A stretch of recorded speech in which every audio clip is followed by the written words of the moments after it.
ओम नमः शिवाय। ओम नमः शिवाय। शिव हरि बच्चों, बोलो श्री कृष्ण भगवान की जय। शिव पार्वती की जय।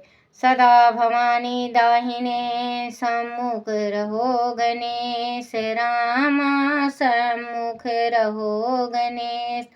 पांच देव रक्षा करो, ब्रह्मा विष्णु महेश सियापति राम। जय जय राम, मेरो मन बसियो सीताराम। राम नगरिया राम के, बसते गंगा तीर रामा, बसते गंगा तीर रामा।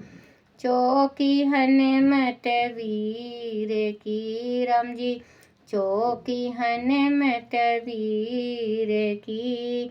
बोलो सियापति रामचंद्र भगवान की जय। गणेश भगवान की जय। भागवत शिव पुराण की जय। श्री शिव पुराण में श्री शिव के द्वारा गोलोक धाम में श्री विष्णु का गोपेश्वर के पद पर अभिषेक तथा उनके प्रीति प्रेम का प्रसंग सुनकर श्री राम का सती के मन का संदेह दूर करना, सती का शिव के द्वारा मानसिक त्याग। बोलो शिव पुराण की जय। श्री राम बोले, हे देवी, प्राचीन काल में एक समय परम सत्रष्टा भगवान शंभु ने अपने पर धाम में विश्वकर्मा को बुलाकर उनके द्वारा अपनी गौशाला में एक रमणीक भवन बनवाया, जो बहुत ही विषयतीत था। उसमें एक श्रेष्ठ सिंहासन का भी निर्माण कराया। उस सिंहासन पर भगवान शंकर ने विश्वकर्मा द्वारा एक छत्र बनवाया, जो बहुत ही दिव्य, सदा के लिए अद्भुत और परम उत्तम था। तत्पश्चात उन्होंने सब ओर से इंद्र आदि देवगणों, सिद्धियों, गंधर्वों, नागदियों को तथा संपूर्ण उपदेवों को भी शीघ्र ही वहां बुलवाया। समस्त वेदों और अंगमों पुत्रों सहित ब्रह्मा जी को, मुनियों को तथा अप्सराओं सहित समस्त देवताओं को, जो नाना प्रकार की वस्तुओं से संपन्न थी, आमंत्रित किया। उनके सिवा देवताओं, ऋषियों, सिद्धियों और नागों की 16 कन्याओं को भी बुलवाया, जिनके हाथों में मंगलिक वस्तु थी। मुनि वीणा, मृदंग आदि नाना प्रकार के वाद्यों को बजाकर सुंदर गीतों द्वारा महान उत्साह रचाया। संपूर्ण औषधियों के साथ राज अभिषेक के योग द्रव्य एकत्र किए गए, इकट्ठा किया गया। अप्रत्यक्ष तीर्थों के जलों से भरे हुए 5 कलश भी मंगवाए गए। उनके सिवा और भी बहुत सी दिव्य सामग्रियों को भगवान शंकर ने अपने प्रसादों द्वारा मंगवाया, और वह उच्च स्वर से वेद मंत्रों का घोषण करवाया। देवी भगवान विष्णु की पूर्ण भक्ति से महेश्वर देव सदा प्रसन्न रहते थे। इसीलिए उन्होंने प्रति युक्त हृदय से श्री हरि को वैकुंठ से उन्होंने प्रति युक्त हृदय से श्री हरि को वैकुंठ से बुलवाया, और शुभ मुहूर्त में श्री हरि को उस श्रेष्ठ सिंहासन पर बिठाकर महादेव जी ने स्वयं ही प्रेम पूर्वक उन्हें सब प्रकार के आभूषणों से विशोभित किया। उनके मस्तक पर मनोहर मुकुट बांधा गया और उन से मंगला कौतुक करवाया गया। वह सब हो जाने के बाद महेश्वर ने स्वयं ब्रह्मंडल में श्री हरि का अभिषेक किया और उन्हें अपना वह सारा ऐश्वर्य प्रदान किया जो दूसरों के पास नहीं था।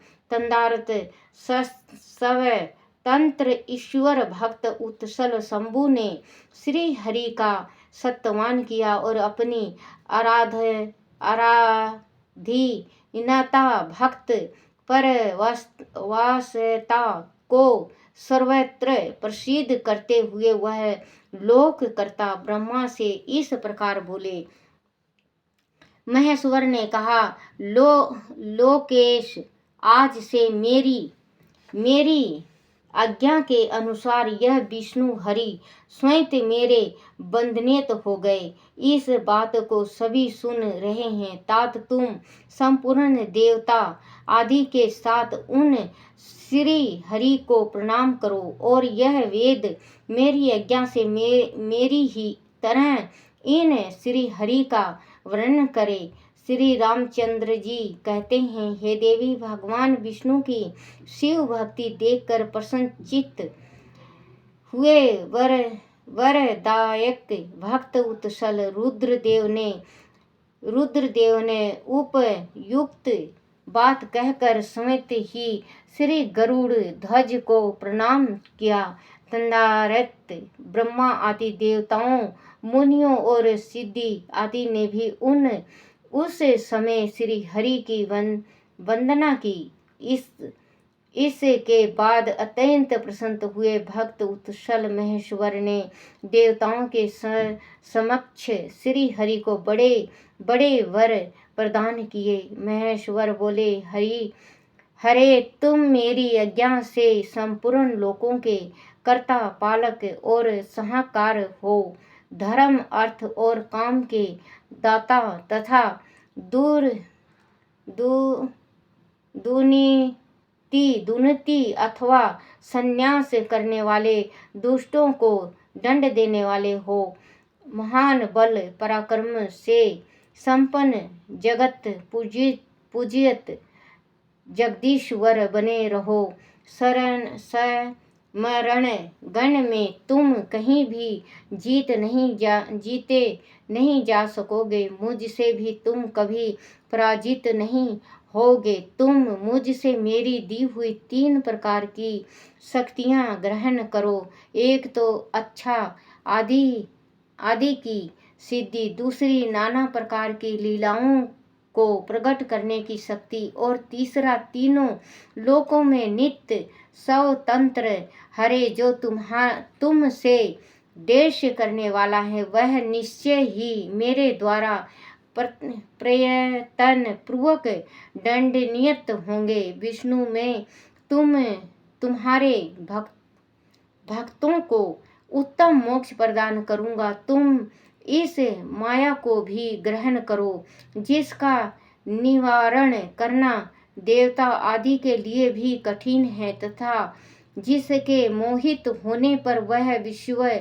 जड़ रूप को हो जाएगा। हरे, तुम मेरी बाईं भुजा हो और विधाता दाहिनी भुजा हैं। तुम इन विधाता के भी उत्पादक और पालक होगे। मेरा हृदय रूप जो रुद्र है वही मैं हूँ, इसमें संशय नहीं है। वह रुद्र तुम्हारा और ब्रह्मा आदि देवताओं का भी निश्चय ही पूजनीय है। तुम वह रहकर विशेष रूप से संपूर्ण जगत का पालन करो। नाना प्रकार की लीलाएं करने वाले विभिन्न अवतारों द्वारा सदा सबकी रक्षा करते रहो। मेरे चिन्मय धाम में, चिन्मय धाम में तुम्हारा जो यहाँ परम वैभवशाली और अत्यंत उज्ज्वल स्थान है, वह गोलोक नाम से विख्यात होगा। हरे भूतल पर जो तुम्हारे अवतार होंगे, वह सबके रक्षक और प्रेम भक्त होंगे। मैं उनका अवश्य दर्शन करूँगा, वह मेरे वरण से सदा प्रसन्न रहोगे। श्री रामचंद्र जी कहते हैं, देवी इस प्रकार श्री हरि को अपना अखंड ऐश्वर्य सौंप कर उमा वल्लभ भगवान हरे स्वयं कैलाश पर्वत पर रहते हुए अपने प्रसादों के साथ स्वच्छंद क्रीड़ा करते हैं। तभी से भगवान लक्ष्मीपति वहाँ गोप वेश धारण करके आए और गोपी तथा गौओं के आधिपति होकर बड़ी प्रसन्नता के साथ रहने लगे।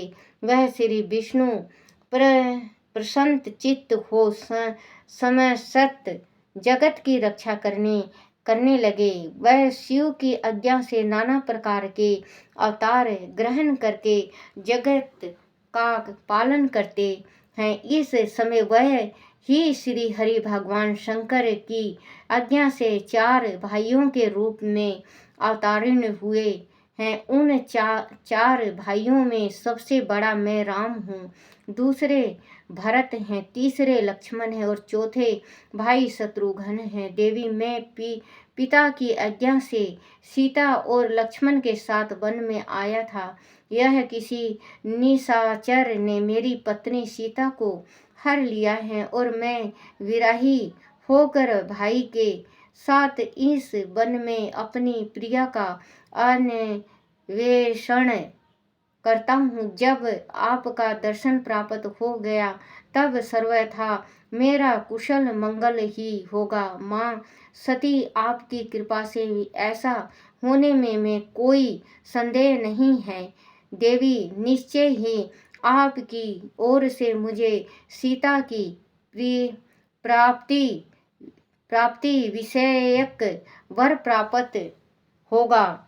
आपके अनुग्रह से उसे दुख देने वाले पापी राक्षस को मारकर मैं सीता को अवश्य प्राप्त करूंगा। आज मेरा महान सौभाग्य है जो आप दोनों ने मुझ पर कृपा की। जिस पर आप दोनों दयालु हो जाए वह पुरुष धन्य और श्रेष्ठ है।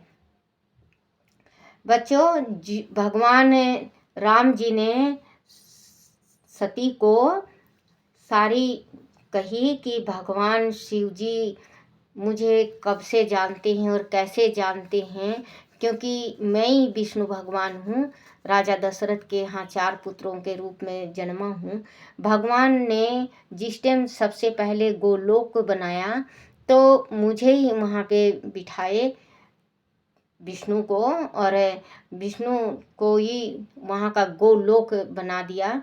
क्योंकि आप 3 चीज इन्हें दिया, शंकर भगवान ने विष्णु भगवान को रूप बना के, चाहे कहीं पे भी आप बदल के जा सकते हो, शांत, जैसे बिल्कुल शांत चित्त, और गोपेश्वर का, क्योंकि ये इनसे प्रेम करने लगे थे, बहुत ज़्यादा प्रेम करते थे शिव शंकर भगवान इसे कृष्ण भगवान से, विष्णु भगवान से बहुत ही ज़्यादा। जिस टाइम में कृष्ण भगवान को देखे तो कृष्ण भगवान को देखते ही मोहिनी का रूप धारण करा था इन्होंने, उसी टाइम से प्रेम करने लगे थे ये। तो इन्होंने जो मोहिनी से प्रेम किया इन्होंने, तो फिर कई साल इनके साथ रहे, मोहिनी के साथ शिव भोले। फिर इसके बाद ये कृष्ण भगवान बने, उस टाइम ये प्रेम करने लगे तो ये गोपी बने, ये शंकर भगवान गोपी बने। फिर गोपी बन के कई साल, कई युगों तक उनके साथ रहे। तो ये कृष्ण जो ये वाम भाग हैं, जो मतलब अपने शरीर से प्रकट किए हुए हैं, तो अपने शरीर के अंग से जो भी पैदा लेता है, पुत्र या पुत्री, बहुत ज़्यादा प्रेम होता है। किसी किसी से तो इतना ज़्यादा हो जाता है कि भगवान को भी त्याग देता है, बच्चों से इतना प्रेम करने लगता है। तो ये सब लीलाएं जो हैं श्री राम जी बता रहे हैं माता पार्वती को, इसको सती को, कि ये लीला मंत्र है। जो भी हमें वो करना होता है, हमें भगवान बन के आना पड़ता है, जैसे जन्म लेना पड़ता है, राक्षसों को समाप्त करना पड़ता है, इस संसार को, इस सृष्टि को बचाने के वास्ते होता है माता, जो हमें भेष बनाना पड़ता है। तो कह रहे हैं कि अब मेरा काम सारा सफल हो जाएगा माँ, आपने दर्शन दिया है। सती को कह रहे हैं राम जी, क्योंकि मेरी जो सीता को चोरी करके ले गया निशाचर, तो उनको मार के, उन राक्षसों को मार के मैं सीता को लेके अवश्य आऊँगा, क्योंकि आपका दर्शन शुभ है। जिसको भी आप दर्शन देती हैं उनका काम बनता है माँ, आपने स्वयं दर्शन दिया। और शंकर भगवान ने भी दर्शन दिया, शंकर ने मुझे दर्शन मतलब दिल में, तो मेरा काम अब सारा बनेगा और मैं ज़रूर जीतूँगा। तो फिर इसके बाद अब इनको जो राम हैं, माँ पहले परीक्षा लेती हैं, फिर इसके बाद हनुमान मिलेंगे, सुग्रीव, अंगद, बाली, ये सारे मिलेंगे। फिर ये रावण को मार के सीता को दी आएंगे। बोलो शिव पार्वती की जय, सिया राम की जय। शिवाय नमो, शिवाय नमो, शिवाय नमो, शिवाय नमो, शिवाय नमो।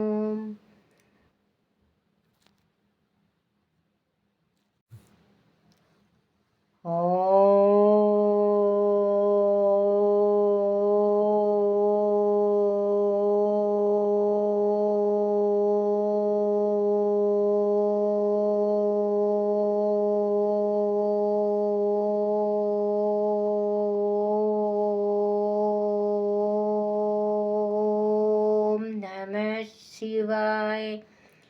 बोलो शिव पार्वती की जय, बोलो शिव पुराण की जय, गुरुदेव महाराज की जय।